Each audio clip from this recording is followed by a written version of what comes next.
On London Real, we like to push the envelope on psychedelics. We went in and we drank ayahuasca, and it was the real deal. Ayahuasca requires us to confront the truth about ourselves. The psychedelic experience is one of the most, clearly the most influential, profound experiences in human existence. Now we explore dimethyltryptamine. Pure DMT powder, and smoke that, and this is just a direct route straight to the spirit world. How would we change this culture? And it felt to me like LSD and psychedelics were the way.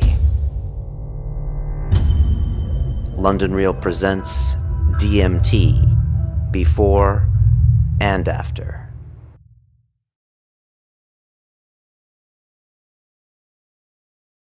Let's do this. Our lives will never be the same again. All right, here we go. Welcome to a very special edition of London Real. I am here with Mr. Alexander Ward, who you would have seen originally about a year ago, with this episode called The Chosen One, when he talked about his ayahuasca documentary. And he was most recently guest host when we had Dr. Robin Carhart-Harris, and he's a doctor who's doing MRI studies on the effects of psilocybin mushrooms and on MDMA in the brain. And today, Alex and I are going to explore dimethyltryptamine, also known as DMT, and the spirit molecule. Yeah, that's often a nickname it's been associated with. The spirit molecule, That right? is indeed. Okay.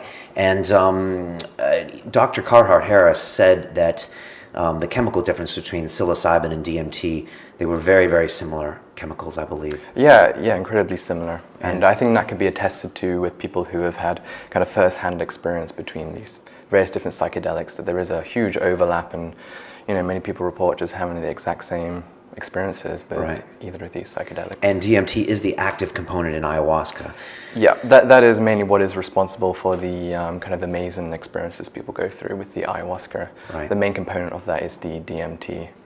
And you can get the extracted, synthesized form of DMT, which is what we're here to talk about. Right. So we are going to do something maybe a little controversial today. It's something Alexander and I have talked about for a couple months, and something that we are going to do today. We are going to discuss the basics of dimethyltryptamine, and then Alexander and I are going to make a quick plane trip to the continent where we will smoke DMT. My first time. Alex has done this 4 or 5 times. Is that right? That, yeah. Then we're going to come back to London, and later tonight we're going to plug in and give you our experiences. I really don't know what to expect. I'm a little nervous. How are you feeling? I'm okay with it. I think anyone who goes through this, they can not stop their hands from shaking the moment they go into a DMT experience, because it is such a great unknown, and it's perfectly natural to be quite intimidated by the experience. Yeah, I think Terence McKenna said there's a reason that when people go and take psychedelics that they have fear, and he said you don't see a lot of people that are going to meditate when their knees are knocking. That's right. Because and I say to people oftentimes when they're going to go into their first ayahuasca ceremony, I say you should be scared, because there are a lot of unknown things that you're probably going to confront. So I think it's a healthy thing. Sure, especially with the psychedelics, you're forced to deal with things that are quite buried very deep within you. And I think in a certain sense, people know this about themselves. There's kind of hiding certain things about them. And through the psychedelic experience, everything in the unconscious is just brought right up into the conscious, and you're forced to deal with certain things about yourself that you may not be looking forward to. Yeah, and so for the next half hour, Alex and I are going to talk about DMT, because I know a lot of people hearing that we are going to go and smoke some controlled substance in order to have a 15-minute mental experience are going to look at it as a narcotic, and we are here to discuss why we believe it's not. It's actually something called an entheogen, or things that are actually going to improve your life, and I'll talk a little bit later about that. We also, as much as I dislike the fact that this is an illegal thing to do in the UK, I do respect the laws of the country I live in. We both do. So we are going to be traveling somewhere else to do this. And we also don't necessarily recommend you do this yourself without doing some research. But before we get into that, I was wondering, Alex, could you tell us a little bit more about DMT and the relationship that DMT and ayahuasca have? Sure. I mean, the reason why I started to look into the actual extract of DMT was I was trying to look for similarities between the ayahuasca experience and DMT. And not only did I find it, I came into the exact same states of mind, but I actually continued on with a unresolved ayahuasca experience that I had in the jungle about a few months prior. Okay, so so you basically had an ayahuasca experience. 3 months later, you smoked DMT, and you went back into that ayahuasca experience. Yeah. I did go through this ayahuasca experience, and I talked about it when I was on London Real once, but there was this instance with the ayahuasca where I'm surrounded by these kind of shamanic entities of some sort. This is all within my inner realm. This is not actually in the external reality. But in this vision with the ayahuasca, these shamanic ladies, they're kind of dipping this cup into me. And what they're doing is they're observing this essence of me that's made up of all my past experiences. And it's kind of this sum total of kind of who I am. And within this, they were just kind of observing it. But during one kind of dip into this essence, they kind of noticed that there was this kind of darkness within it. And we never really got any kind of conclusion about what that was, but it certainly affected my own inner world. And when I went through the DMT experience with the smoked extract, it was kind of a continuation of that same experience. I was surrounded by the same entities, and they were saying, we really got to try and figure out what this is in you. And so we're kind of trying to go in to really find out what this kind of darkness was to me.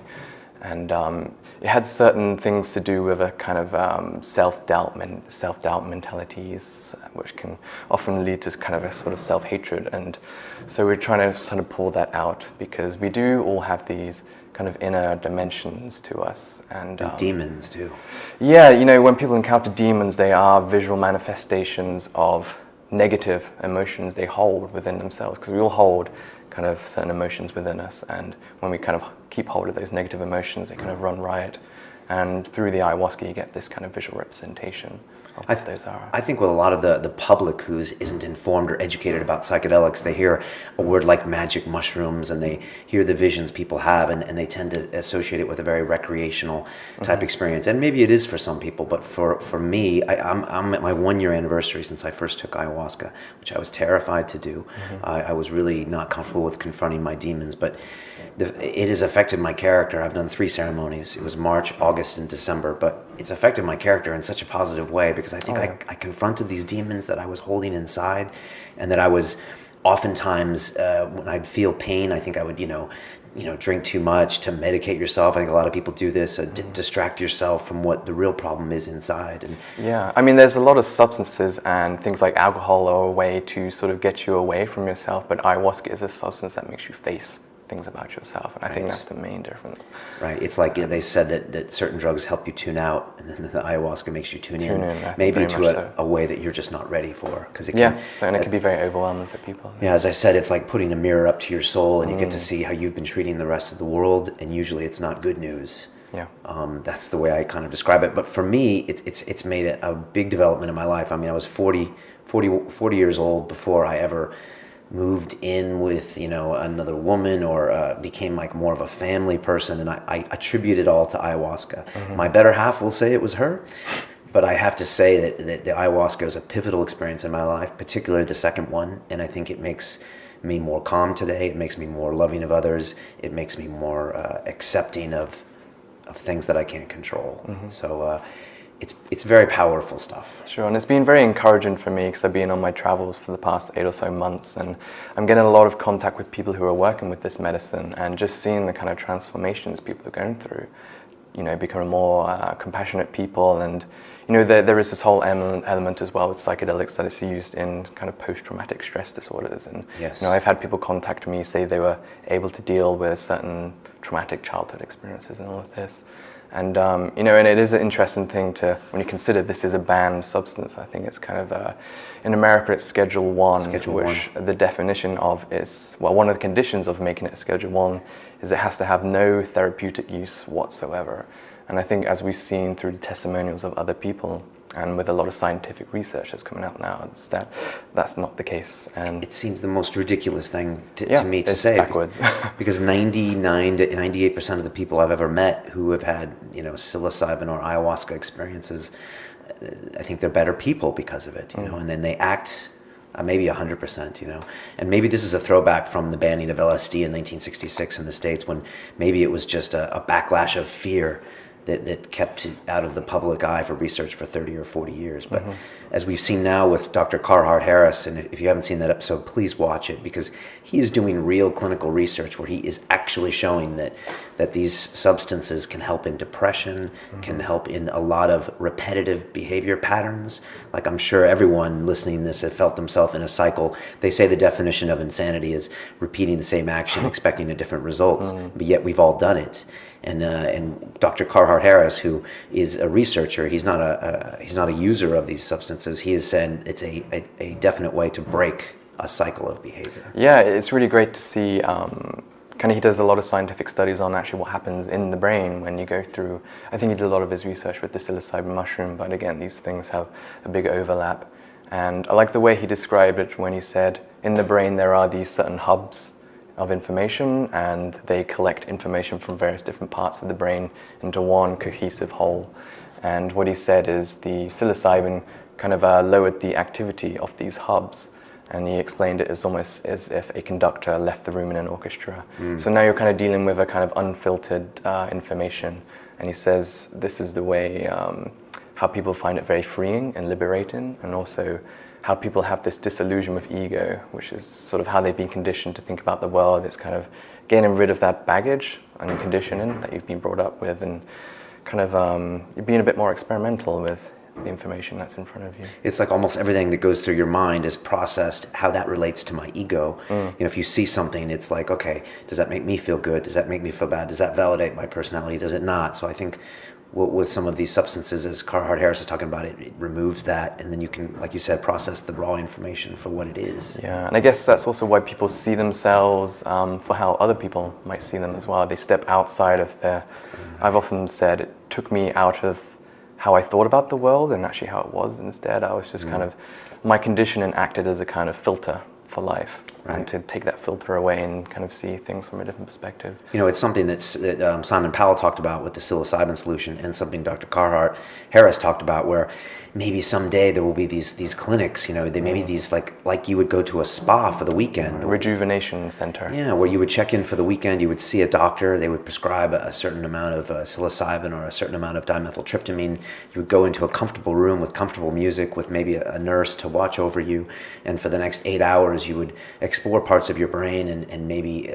confront some demons, and then you could come back on Monday, and as opposed to having a massage, you might have that kind of a mental massage, a spiritual massage. For me, it just seems like it's a no-brainer that these things would be a wonderful way for people to practice this in a safe way, a controlled way that would better society in a huge way. But I don't know, am I being a little idealistic? No, I think that essentially is the conclusion a lot of people come to. When they see the power of the therapeutic use of this, they would naturally think that there should be some kind of centers that people can go to sort of have these inner journeys. And also for me, a lot of the psychedelic experience is about connection to nature.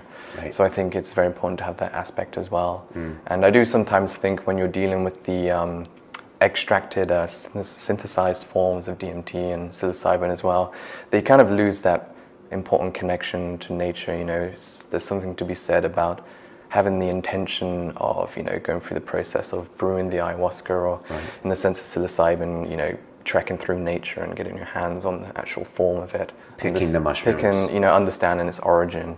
It's a kind of embodiment of kind of nature itself. Yeah, so for people that don't know, the ayahuasca is made from 2 different plants in the Amazon, and they're boiled down over days, is that right? You can do it in a day. I've been to places where they do it over 4 days, and it's just a level of concentration they want to get into the brew. And some of the places you can go and you can make it yourself. Obviously, you're on a diet for usually 10 days, fairly strict diet. There's a whole ceremony, there's a shaman. It's something that's very respected, and I think it's a pivotal part of the experience to prepare your mind for what you're going to do.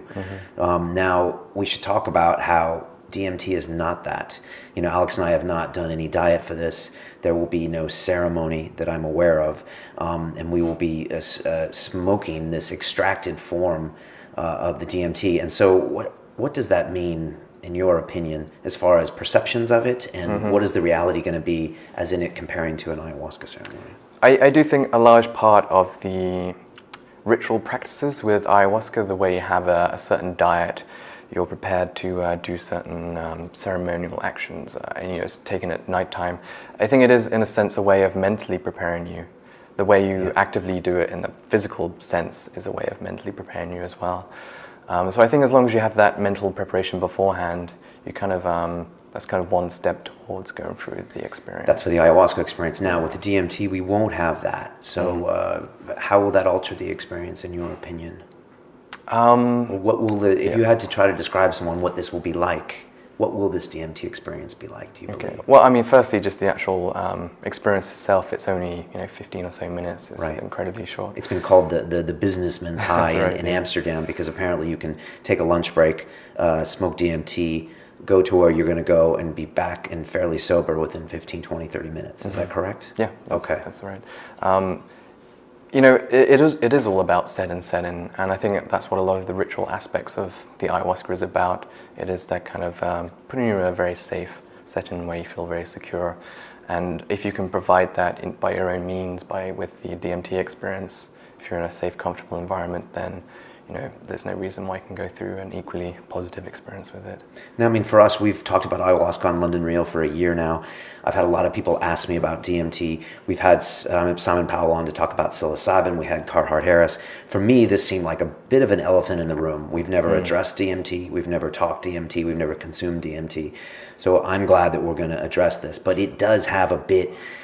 When you tell someone you're going to smoke something that was extracted, I think it's a white powder. It has a lot more connotations. I think people view it as a narcotic. It's a Schedule I drug, so they're like, oh, you're going to do that drug. And so I would like to implore people that this is a way of potentially finding, finding out more about yourself, the world you live in, maybe finding peace, and that's what I think, for me, the psychedelic experience is about. I think you're right. And when people describe the DMT versus the Aya, people describe the DMT as going to see new worlds and being revealed things that they might not even understand, whereas the ayahuasca usually is a 3 or 4 hour journey. And from what I understand, for me and other people, you're being taught very time-specific lessons about your life, the way you treat people, that kind of thing. I don't necessarily expect those type of lessons in the DMT experience, but then again, maybe so. Because the ayahuasca is, it's a 4 to 6 hour journey, then in the terms of working through various elements of yourself, it's more better suited to work with the ayahuasca, because that longer length of time allows you to sort of integrate these lessons and really work through them. Whereas the DMT is so short that I think, going through those sort of things, it's going to be a slightly different experience. Right. Now, when Nick and I were looking for ayahuasca shamans, we were approached by some people that said, we have some DMT you can smoke.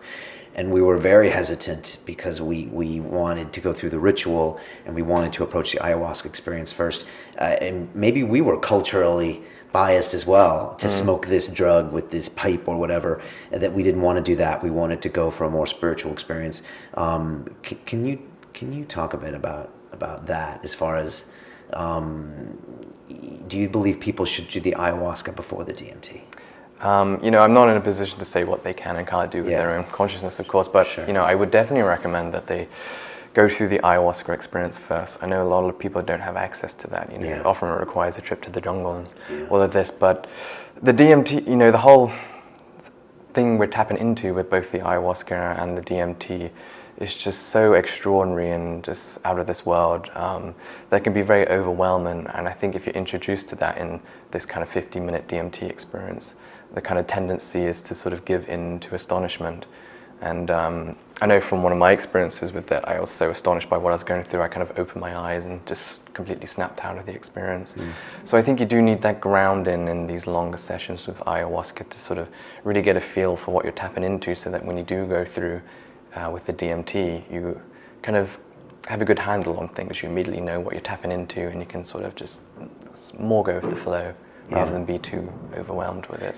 It's interesting because there's many parts of a psychedelic experience. A lot of it are these visuals you see, which can be amazing, and you hear people describing on these YouTube videos, and you see, Jimi Hendrix album covers that look like the experience itself. But there's this whole secondary and tertiary change going on inside your subconscious, which I think some people forget about is happening. Yeah. A lot of times, most of the time, you don't even know it's happening.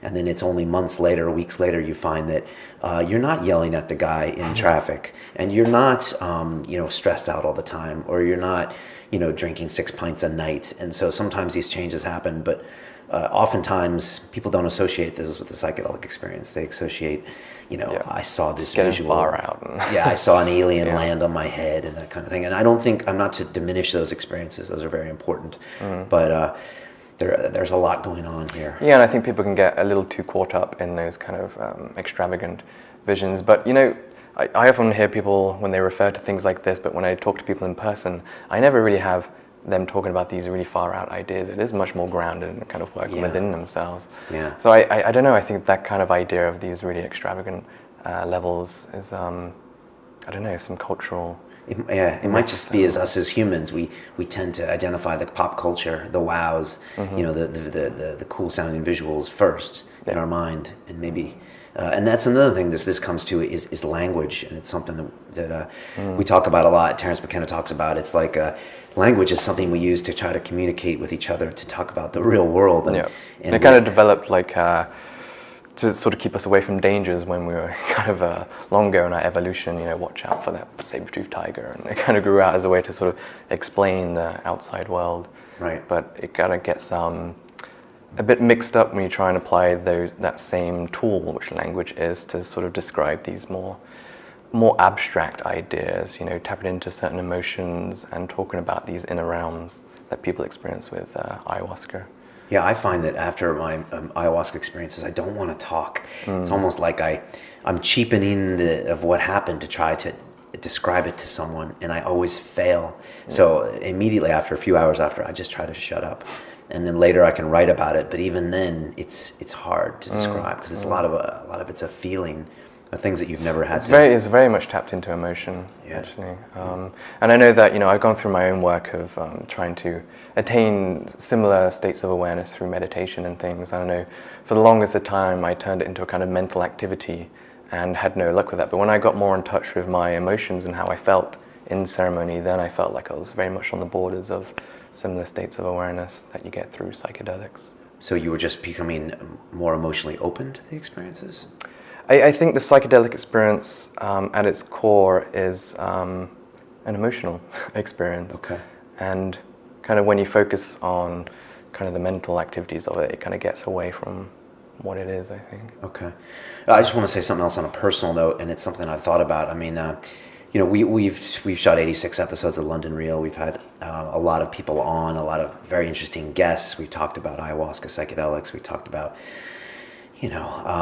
all sorts of different things. And confronting something like this head on is something I talked to Alex about, and we both agreed that going away for an ayahuasca ceremony, the connotations to the public, the monkey clan, are a little bit more okay, because you're going away to this ritual, you're with a shaman, and as opposed to going to smoke this extract. I know that a lot of people are going to have a knee-jerk reaction to this and say, Brian, what are you doing smoking this stuff? It's a class 1 drug, it's crack, basically.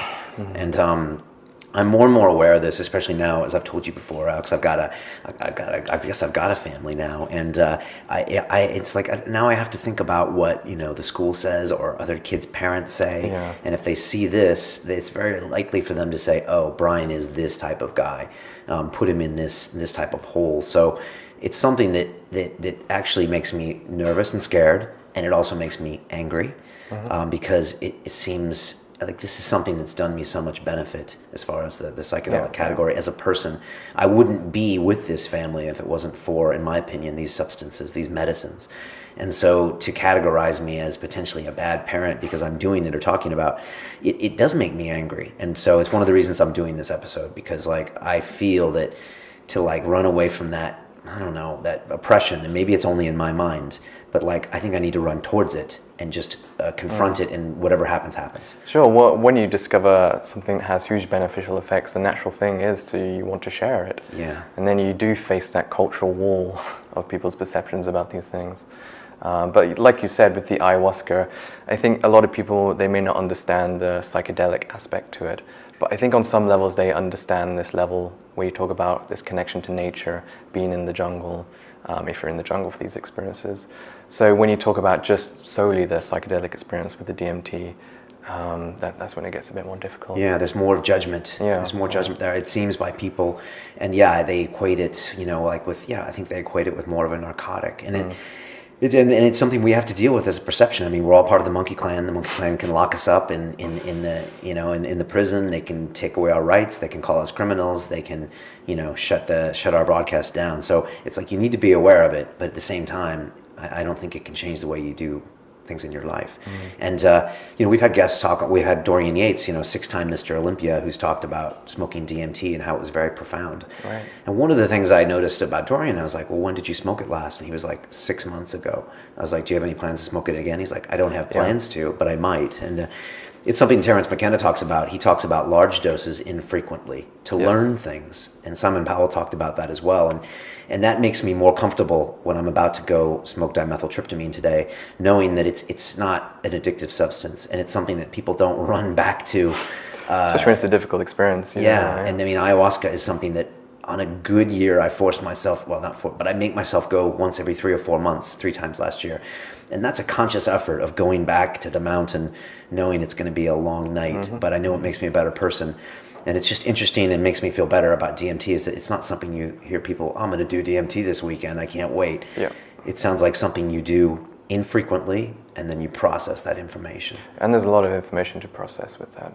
Okay. But yeah, I know what those elements of Terence McKenna he talked about when, I know he talked to a lot of people and they're talking about their DMT experience and how it's just the most life-changing experience for them. And they said, well, when did you take this? I was like 10 years ago. I've not touched it since. And it's right, the experience stays with you, and there's a lot to process with it. And if you can get enough from it, then you don't need to go into these things again and again. Right. It's not like that. Yeah, that's interesting for me because I had 3 ayahuasca ceremonies last year, and I don't have any planned for this year. And part of me thinks, maybe I'm just being not proactive enough, and I'm just running away. But also, I think ayahuasca's there. I think it calls you when it's time, and I think that it's always there, and you don't need to be there every 3 months. Yeah, it's very important to integrate these lessons into this reality. And I guess some people maybe get a little too caught up in that unusual experience. And I think that's maybe getting away from things. And I can understand that. I mean, once you drink the ayahuasca, you do get all this information and knowledge, and part of you does want to go back and get more of that knowledge. And after even a week or two after your ayahuasca ceremony, you can be in kind of a different world, and I can see how people can get used to that. But as Simon Powell said, it is important to do something with that information. Oh yeah, of course. I believe. So, are you scared? I think everyone's scared when they go through the experience. Everyone's hands shake going into it. But other than that, I've gone through my own ayahuasca ceremonies that I know to an extent what I'm going to encounter. And I've already fleshed out or faced all the kind of bad things about myself I could possibly go through. How many ceremonies have you been through? About 40 now. 40, total, okay, yeah. 40. That's a lot. Yeah, I'm a little nervous, but I'm still going to do it. And assuming everything goes well with the people we meet, and I really don't know what's going to happen. I'm looking forward to it. I think, I'm nervous isn't the right word, but it has a sense of foreboding to it because you just know it's going to be a huge undertaking, a huge experience. And something you can't really do half-heartedly. You kind of jump in, you kind of jump all the way in. So that is our plan to do that. We are going to leave right now for the airport. We should be back in about 8 hours. It might be late, but we definitely want to get back and tell you our experiences, even if it's late at night, because we wanted to do this in one day so you can see a before and after, maybe especially for me because I've never touched this stuff before in my life. And there it is. I do want to say the old disclaimer, Kids, don't try this at home. We are not suggesting or that you do touch this stuff. I would definitely recommend an ayahuasca experience first, but then again, it's your own consciousness, and that's the beauty of it. You should have sovereignty over your own body to do whatever you want. So more power to anyone who wants to do one thing or the other. I would read up on this. It took me 18 months before from my ayahuasca, hearing the word the first time, till I did my ceremony. It's probably the same for me, yeah. And I was doing research in the back of my mind the whole time, listening, deciding. So something like this, you should take time. I don't think it's ever something to force on someone. I don't think anyone that does psychedelics forces it on anyone. But it's something I think we need to talk about. So that's my disclaimer. Was that good? It was very good. That was good. Like I said, once again, we are respecting the laws of the UK, and since we live here, and we're going to go somewhere else. And I don't know, am I missing anything? Anything else to say? I think that's good. You've covered yourself very well with that. Yeah, and the only thing I want to say is that anyone who is judging me as potentially a bad person or a bad parent or anything, just please listen to the whole podcast. Listen to a few others. You know, what we are trying to do is trying to find some truth here, and obviously try to understand each other a little bit better and become better, calmer, more productive human beings. So hopefully this is one of those processes. And I don't know what's going to happen to Alex. We might have an experience. We might have nothing.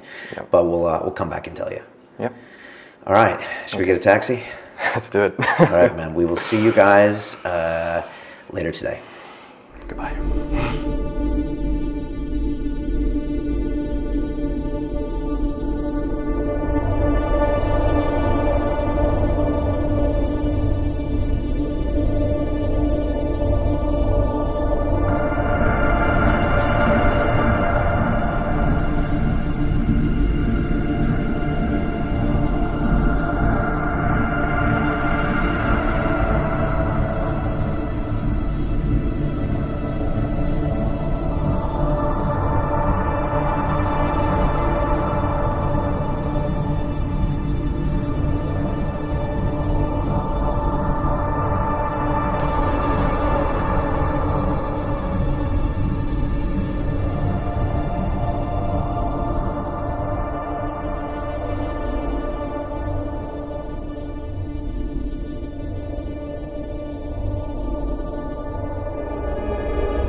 Oh yeah, mic yourself up.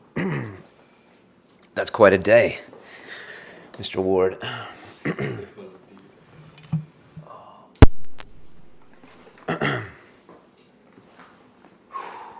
Okay. You mic'd up there? Is that going to be good just there? Yeah, that should be fine. Yeah. Yeah, that's good. Okay. Good? Yeah, I'm good. Okay, I'm gonna move that camera just a bit. Were you back further earlier? Or no? Maybe? How's that? Good? Yeah, that's you good. Stay there, that's cool. Yeah. Okay, we are back. We are back. Yes. That was quite a long day. I'm very tired. After this, I want to go to sleep. Yeah. We've got a bit of a dose of caffeine to help us get us. Yeah, a little coffee on the way in. Alex and I have just returned from our trip where we smoked dimethyltryptamine, and we both had, I guess, quite a profound experience each. I think you could say that. Without further ado, I was wondering if you could tell everyone what happened to you, what you saw, what you felt. I'll leave it to you. Okay, jumping right into it. Yeah. So yeah, usually when I go straight into it, there's this instance that comes up, and it came again during this experience. And when I'm smoking this and about to break through, I always have this very odd sensation of some kind of outside observation of me. I don't know what it is. It's a form of a consciousness part of my own self that's kind of looking back at me. But it's a very strong sensation, and someone's watching you. Yeah, I don't want to put it in quite those paranoid terms, but it definitely feels to be some kind of external energy that's kind of observing you through this, in a sense. And it's always a very familiar sensation I go through. And I also went through the signature process of having this noise that picks up in frequency and gets louder and louder as this begins to take effect. And the myth of that was this is the noise the pineal gland makes upon activation. Right, the pineal gland, the third eye. Which is the third eye, yeah. Right. This is, of course, just myth, but it's an interesting idea to think about. So I went into this and just lay back and closed my eyes. And for the first few seconds, I felt like it wasn't really taking effect. It felt like I could see visions behind closed eyes, but it was as if someone had turned off the lights. And so I'm seeing these visions, which is this kind of organic plant life mass of some sort. And I remember as I'm sort of breathing in, each time I take a breath, these plant-like organisms are just filling up with light more and more. And I've seen these kind of plant-like organisms quite a bit before, and it's usually a representation of my physical body. And usually when I go for experiences where the ayahuasca is kind of working through me and kind of evaluating the kind of how healthy I am in my body, then it's always represented with these same kind of organisms. It's okay. Very, very unusual. And so when I'm breathing, these plant-like organisms are acting as a kind of curtain or a veil. And when I reach the peak, it's as though this curtain is just sort of whipped away.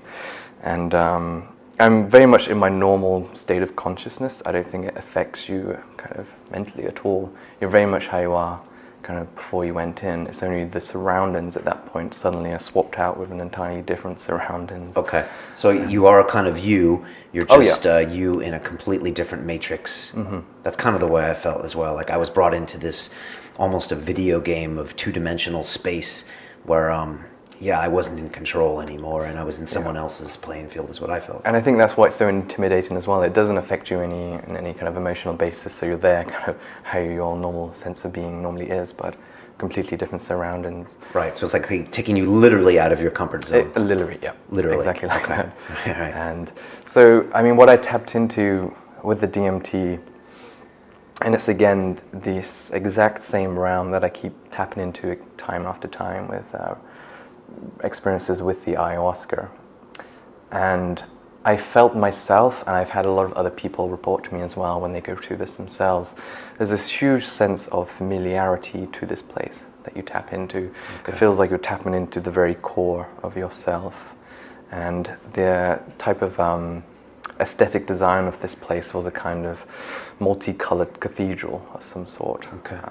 Kind of castle-like. And I remember kind of being in the presence of some other being who was kind of leading me through this space. So it was kind of welcoming me back almost. And kind of what I felt with this space,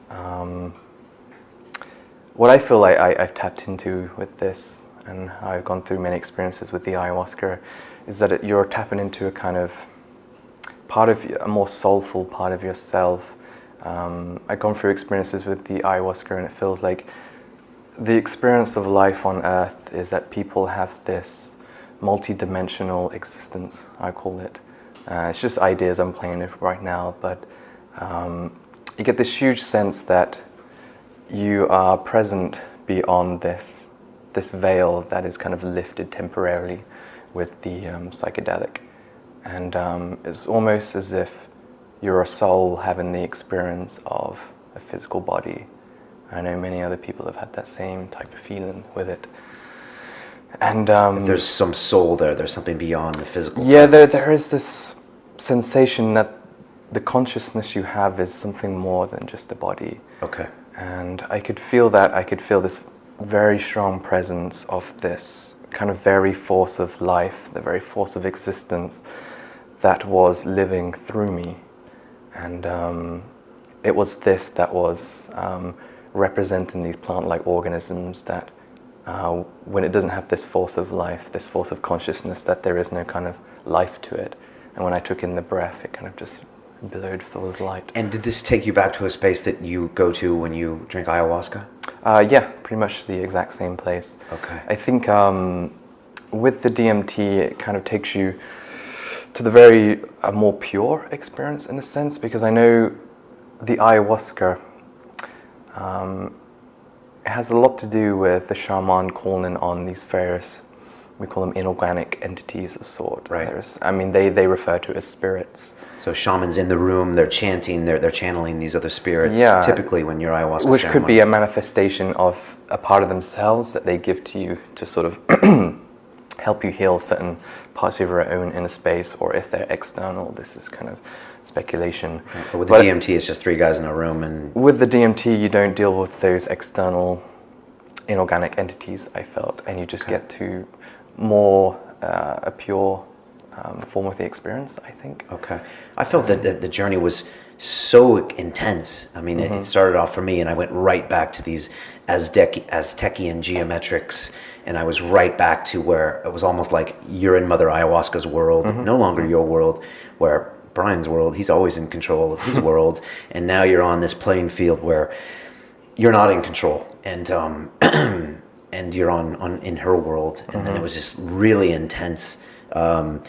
And I felt a real maternal energy, funny enough, which is much like Mother Ayahuasca. And I kind of had a maternal spirit that was actually trying to communicate something with me, but it was like the mute button was on. So she was almost trying to, even yelling at me at some point. And a few times she kind of hit me or hit the camera that was filming her, and it shuddered, and she was trying to tell me something. And then it would flash to where I thought she was holding a baby, and then it was back to her, and there was all of this aggravated energy happening all at once. And then for me, it kind of tapered down. It was almost like there wasn't enough time to learn a lesson. Yeah, I definitely got that sensation as well. It felt like just as I was getting very much into it, you can feel it just second after second, just sort of slipping away. Hi, it's Brian Rose. I'm back. It's 24 hours after Alex and I went away to smoke the dimethyltryptamine, and I was just thinking about our post-smoke episode yesterday, and I think I might not have described my experience to you and everything that happened, so I figured I'd just put this supplemental in 24 hours later and give you a few more details, because I think what people really liked about Nick and I when we did the ayahuasca experience is that we got into the specifics of what happened, just so people could understand the ceremony a bit more. And I know we missed that yesterday. I think Alex and I were still a little bit of a kind of a daze and haze. You're back to about 90% after you smoke the dimethyltryptamine, and so I think it may be good for me to tell you what happened to me. Obviously. We left the country and went to a place where we found the DMT, or we had some supplied to us, and you basically you heat it up. It's a powder, and you smoke it. And actually, I was going to go first, because it's my show, and I had never done it before. But I had a very hard time ingesting the right amount, and very little happened to me. So it was almost frustrating at that point. But then Alex went next, and for his first, I think, 4 breaths of the dimethyltryptamine vapor, I thought he was having a similar non-effect, and I was about to say, it didn't work for you either. We thought we had a bum batch, and it was just going to be a big waste of time, this whole episode. But then Alex laid back on the sofa, and he said it was a very powerful experience for him. So I waited an hour, which is, I think, the amount of time you need for your brain to kind of metabolize anything that might be in there. And I went again for a fairly large dose. I kind of wanted to break through, as they say with dimethyltryptamine. I think if you get a mild dose, you might just see some visions and things. But I wanted to really break through into that next level, and I made sure I did.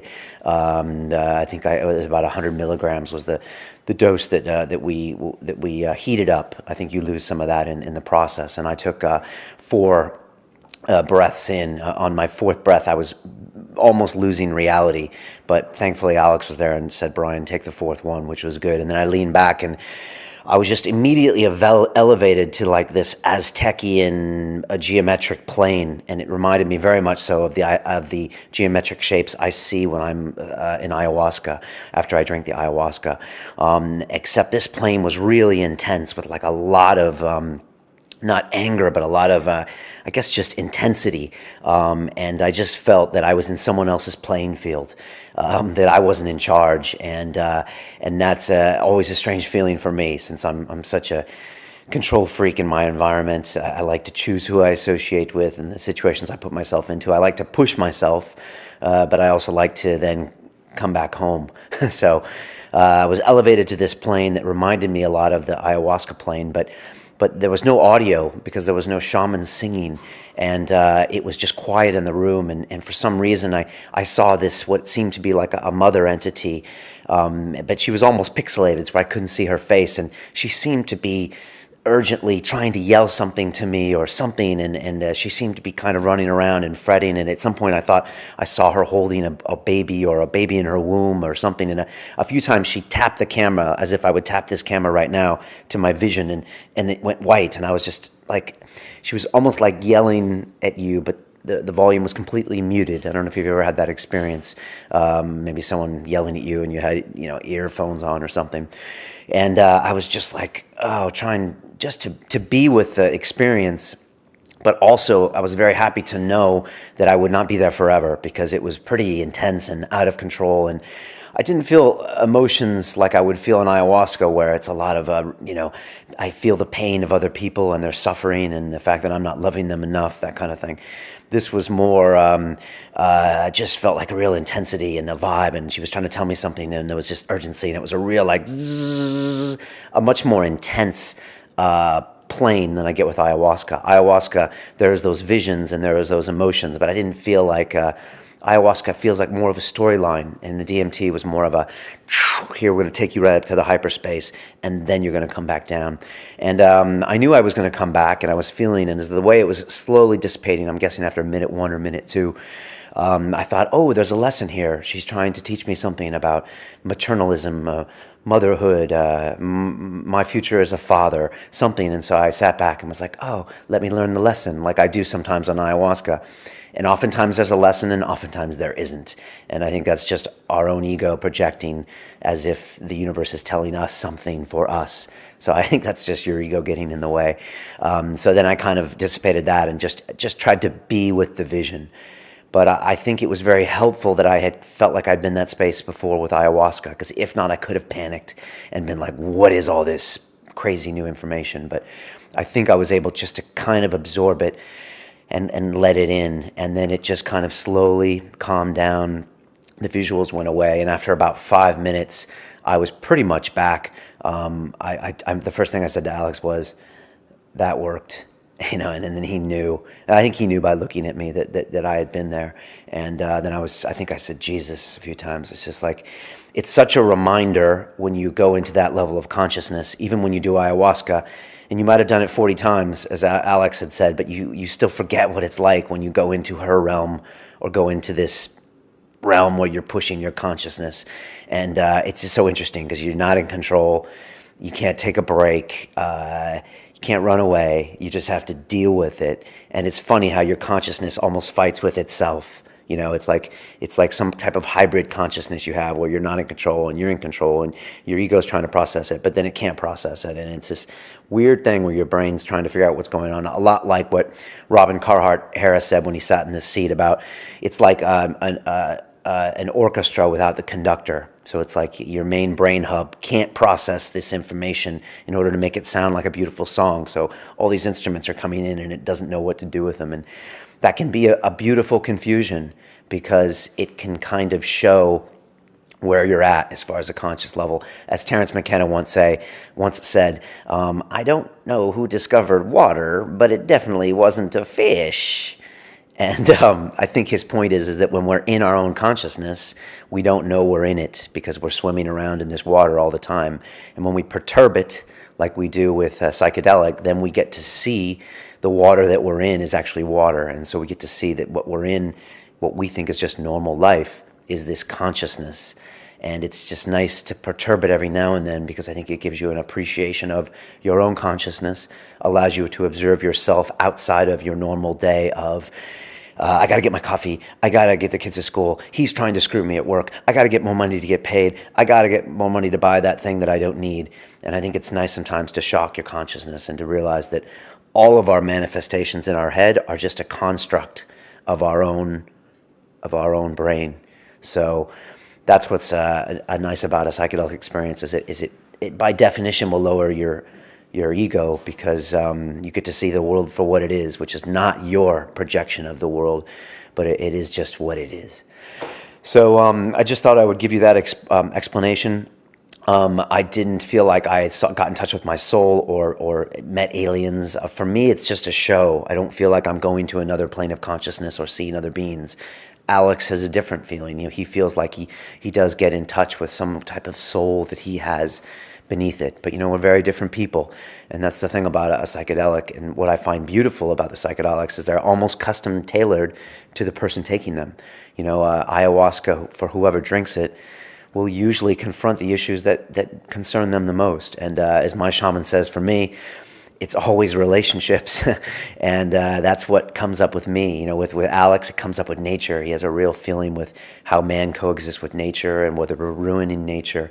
But for me, a lot of my hang-ups tend to be how I interact with other people, whether I trust them, whether I love them, or all this stuff. So my shaman has been there for all three of my ayahuasca experiences, and afterwards I'm always talking about my relationships to other people, and she just noted that that's something very specific to me and not someone everyone else feels. So there you go. 24 hours later, I feel good. I feel kind of maybe 20% of the effects of an ayahuasca ceremony, as in I feel appreciative for the little things in life, for the sunshine today, for the coffee I had, for people, for my girls. I just have a little more feeling in touch with that we're in a kind of a very important and beautiful world, as opposed to some days where I can get fed up and frustrated with trying to get the show out, or trying to work on this, or trying to get more people to watch the show, and like all this other potential nonsense. Today, I'm just kind of appreciating life. And I do feel that way after an ayahuasca ceremony.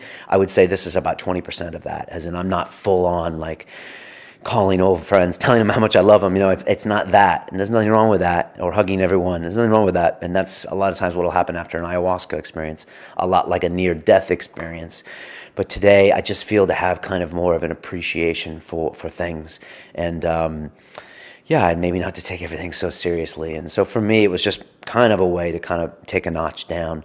But by no means did it replace an ayahuasca ceremony. And if anything, it makes me believe more the power of a proper ayahuasca ceremony with a diet and with a shaman and with a 3 or 4 hour journey where you really go inside your head. The DMT was interesting. I think it's affected me on a subconscious level to a certain extent.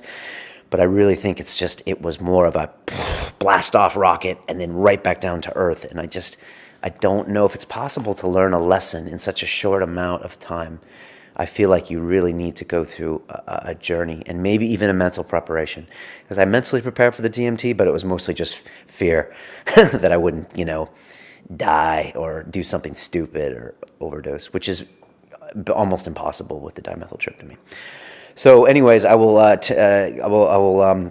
turn you back over now to Alex and I talking about the experience. I hope my explanation here has gotten you a little bit of insight into what we actually did and what were the semantics of it. We both smoked once each. We didn't feel the need to do it again, and I don't feel the need to do it again. I think my next entrance back into the psychedelic experience will probably be an ayahuasca ceremony. I'm thinking 3 or 4 months from now. So I know I probably should go back in this year and learn a bit more about myself, but I'm not in an extreme rush. So yeah, that's me. Anyways, I hope you enjoyed listening. I hope this episode helps you in some way. I just want to make sure this show is not a proponent. I'm not telling you to go and try this spirit molecule, dimethyltryptamine. I'm not going to call it a drug because it's not. And this is in no way suggesting that you do this, but it's just something that you need to be aware of and something that exists, in nature and in the world. And For me, it took me 18 months before I heard ayahuasca to do ayahuasca. So I implore you to do your own research, do your own learning, and do your own mental preparation before you want to do something like this. And if you don't feel like doing it, don't do it. It's not for everyone. And I think when you need it, you will find it. And it will call to you when you need it. And when you no longer need it, you won't anymore. So now I turn you back to Alex and myself, talking about the aftermath of our experience. I hope you enjoy the show. If you do, please share it with your friends. And that's it. It's about the journey. I think I told you, on the flight back that I felt like at some point I saw this information and then I was like, oh, I'm being taught something, like I feel sometimes with ayahuasca. And I'm like, you should sit back and listen to the message being given to you and the direction you should take with your life. And I sat back and then I was like, okay, you're just being a douche because there's no lesson. And there wasn't. It was just the feelings tapering off. But there wasn't like, after ayahuasca, I walk away with a few distinct pieces of, you need to do this different. You need to treat this person better. And with this, I didn't get that lesson per se. No. And not that I expected it. No. Yeah, I think it is something about humans that they expect this lesson through it. And I did similarly, like in a similar fashion, I felt my ego kick in kind of towards the end of the experience. And it's trying to formulate some kind of idea about what this experience is, what I've learned from it. And it felt like that really got in the way. And I just remember kind of getting the impression, not a spoken word, but this impression of just saying, just be with the experience and stop trying to take control of it. Yeah. And I know when I spend time with a shaman in the jungle, Don Lucho, he says this is a common problem that comes up. Is that you just have to let go of that egoic voice and just be with it. It's funny because it doesn't take your consciousness away completely. And you're trying to fight, you're trying to protect your ego, I guess is a way of looking at it, or your filter of how you want to process this information, while at the same point your consciousness is being pulled away from you and rippled. So it's this strange battle, and I think it is all how you perceive it. As we know with ayahuasca, if you fight the experience, it's going to be a difficult night and potentially not a very fulfilling night. So that was pretty intense.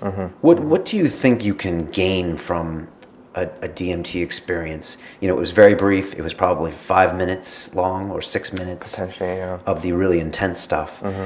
In the next weeks or months, do you think you're going to take something away from this or not? Definitely not to the same extent that you would with an ayahuasca experience. But for me, it felt like the DMT experience was just a kind of a reaffirmation of what I've been through with ayahuasca. So it's nice to have that reconnection, in a sense. And I think that's probably how it could be utilized. I don't think the DMT as a core experience on its own can be that beneficial because it is over so quickly. And I think you need that longer time to integrate a lot of the lessons. And I know a lot of DMT fanatics are gonna, be like, you guys don't understand, and I understand what you're saying, and it can be. Since I had done ayahuasca, it took me to a plane that I was somewhat familiar with, and I was like, okay, we're back here. Now, if I hadn't done that before, it would have been a massive sensory overload. I would have been like, what am I doing in this world? And it might have affected me differently. But I think that those lessons, it's almost like I got, a lesson taught over 3 hours. Like say it was a martial arts lesson and I learned something, as opposed to someone walking up to me and punching me in the head and said, that's a knockout. It was almost like I don't have enough time to process and learn from this. But I did get a glimpse of something which I know exists. And I did feel some of those old feelings about the ayahuasca, like you're not completely in charge. There's these other people, there's these other entities, there's this other message out there. But then it stopped there. Yeah. Do you think there was some kind of significance to this maternal lady of sort, that it was a kind of representation of things that are happening kind of in your life? Yes, yes. I'm surrounded by women, and I'm turning 42 this year, and I have never procreated. And as we were talking about earlier, I think ayahuasca has this communal, family, clan vibe going on when you drink ayahuasca, and even nature for you, and less so for me, and relationship and almost an avatar thing, which I hate to use that expression, but it's a good comparison. Yeah, no, I definitely felt that as well. That That's one of the differences that separates ayahuasca from other psychedelics, that it does seem to focus more on these issues of family, community, and friendship. And I think part of my journeys was realizing that it's not really about the ayahuasca, it's about more the communities that are forming around this kind of medicine use. They're kind of being taught these messages of community and kind of working together. It's, I guess looking back, it's kind of similar to how maybe some of these older tribal cultures kind of live their lives. And, you know, there is reasons, I mean, the ancient tribal traditions realized that they needed some kind of symbiotic relationship to nature, and in this way they've survived for thousands of years. Interesting. Whereas if you've seen like our modern dominated cultures, they've risen and fallen countlessly. So it's almost like you're saying the ayahuasca breeds a feeling of community, which results in a community being built. Yeah, and I think that's kind of the larger picture of what's been playing out right And you've now. seen so many instances. You've been to New York City to be with the shamanic community there. You've been to Peru. You've been all over. So you get to see not only the first-hand experience of the ayahuasca, but you get to see the communities building around it. Yeah, and I mean, that is one of the strongest things I felt about seeing all of this. And there was this concept that's been playing around a lot of these kind of medicine circles, and that is this movement called the Condor-Eagle prophecy. Okay. And the condor is an element that represents these older Southern American cultures that do have their traditions in medicine use like this, and they've kept alive the knowledge of these altered states and more of an alignment with spirit and this reverence for nature, whereas the eagle represents the kind of North American modern cultures like our own, where we've sort of descended into this reverence for physical matter, and we've kind of separated from that sense of community. And part of this movement is bringing together all these old scattered tribes who are now come together, and they're sharing their different medicine practices. And that's kind of what you see happening in kind of North America now. Gotcha. And part of this is kind of to merge the condor and the eagle together so that we can merge our two cultures and go together into the future. Sounds like a plan for me. But I think I might have skipped your maternal question. But so, yeah, I think that this whole, for me, I took ayahuasca the first time a year ago, and I was very non-committal. I had not cohabitated with anyone else, and since then I've moved in with a girlfriend and a young girl, and I'm becoming this whole family man, and the idea of procreation is coming up in my mind more than anything. So I don't think this whole maternal thing is any kind of a surprise. I mean, it was a surprise when I went into the state. I was like, Jesus, who is this lady yelling at me with this baby? But you know, it makes sense that it might be something a bit more symbolic. And you know, again, it's not something I'm going to focus on and try to figure out the next few weeks. I'm probably going to, you know, not think about it. And you know, if I change as a character, then maybe that will change. But yeah, I think there's definitely something going on there when it comes to that. But you know, the one takeaway from the takeaway from this is if you've heard about DMT and you know it's a Class A drug or a Schedule 1, and you know, we've just gone somewhere and smoked it and come back. I mean, I feel 95% right now. Oh yeah, completely. I feel fine. I don't think there's any risk in doing it because you kind of inhale it until you can't anymore. So there's not a real overdose risk. And it might sound like a crazy, like a drug culture thing, but it was just kind of a glimpse into, for me, the concept of consciousness. Not even into my own brain, but maybe just the concept that we have a consciousness, and all this stuff is just, you know, chemical reactions to what I'm seeing. And we're all just on a big ride, really.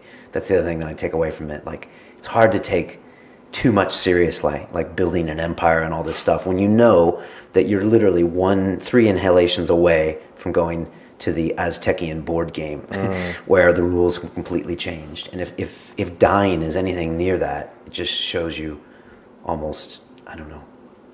Do you think this has any kind of relation to what happens after death and things, these kind of realms you're tapping into? I know it's a big question. I thought about death. I thought about, okay, well, this is on the way to death, as in this is a reduction of the control of my own consciousness and my own egoic thoughts, going to a plane where I'm not in charge and I can't get the check so we can go. And then death being something even further, where, well, yeah, there's no more thought. And it's quite, it's quite sobering to know that in death, in my opinion, from what I saw today, it does turn off. You probably saw something different. Well, it's just touching on the same thing I keep seeing again and again, and I know many people have different interpretations of kind of the realms you encounter. There's certain ideas which are more of a Jungian interpretation, where you're tapping into more the collective unconscious of humanity, because our conscious attention in this very moment is just kind of a wafer-thin layer on top, but there's actually a huge amount of going on inside you in the unconscious. I do believe that. And a lot of these states are kind of visual manifestations of what's going on in the unconscious. And I don't know, I did feel that for the longest time, but there's just something about a lot of my later experiences that it did feel like I was connecting with some sort, I hate to use the word spirit, but that's really kind of what it feels like. And I've also been interested in kind of tapping into these states more without the use of any kind of psychedelic, because I do think it is more a window into these states of awareness, but it's not an actual doorway. I think it puts you into a certain alignment that allows you to be in the state of mind, but if you're constantly relying on something else to get you into that, then you never really learn how to walk yourself. Yeah, so you're saying it's a window, not a doorway. Yeah. So it's something to see and then to take back and apply in your own life or to learn from? Yeah, I think so. If you're interested in, I mean, this whole idea is about, for me, delving into the nature of consciousness, and I think it's a very valuable experience to go through to understand what it means to have consciousness in the human body. I know it's a very large subject to tackle, but I think it's an important one to try and understand. Yeah, and I think it's important that you're saying that you don't need to do this every weekend. You don't need to escape and see these things and see these truths, and that can even be the wrong thing, because ultimately you do have to live in reality. Mm-hmm. And hopefully these things can give you insights into making some changes. What I kind of realized today is that I probably need to go back and drink ayahuasca this year, maybe once or twice, mm-hmm. and that, you know, the battle's not over. And I'm a newbie compared to you. I'm on 3 ceremonies, you're on 40. I know it's not a quantity thing, but mm-hmm. I probably have a lot more to understand in the long run about my own consciousness. You have a many more years on you as well, so you're kind of dealing through a lot that you've been through as well, so it's a lot more to go through. And call me old? I think I may have a little bit. Older. But, you know, I mean, I've never had a huge amount to deal in terms of my own personal life. I never had any kind of traumatic experiences in my childhood, so I never really had to process a lot of that. And it felt like I kind of got past that very quickly, and my focus kind of descended on trying to understand what these states of mind are. Right. But also you found a journey in trying to become less shy and to try to get out of your shell more. Right? Yeah, of course. You know, it really does open you up to more experimental ways of approaching your work. And what it made me realize is it also gave me a message to want to produce artwork about. But it made me realize that doing artwork and then picking up other processes using film, talking even like this, how we are now, it's all different ways of trying to get out the same messages, but it kind of helped me get me out of that art box and put me into other things. Okay. For someone listening to this or watching us right now that's just, you know, watch us go on this crazy journey with some bumps along the road there were, and even setting this up. I mean, what can they take away if they're never going to do this or they're thinking about it? You know, if you can give them some parting advice about what we've done today or what we've learned, what would you say? I think we touched on it before, and I think people get a little too drawn into the unique experiences of these altered states of mind. And I think ultimately, if you're not bringing back information to use in your daily life, because we're here to live in this ordinary, mundane reality, and if it's not in any way kind of assisting that, then you have to wonder, well, what is the use of it? And so make it practical. Make it practical, yeah. And it's very important once you go through these experiences to come back and ground it into this reality. Question: when will be the next time you'll be smoking DMT? My Henry thought I would for a while, so. Yeah, I'm in no need to. Yeah, I'm in no need to, no rush. I kind of saw a glimpse of something. I didn't feel like I needed to go back there as of yet. I know it's there.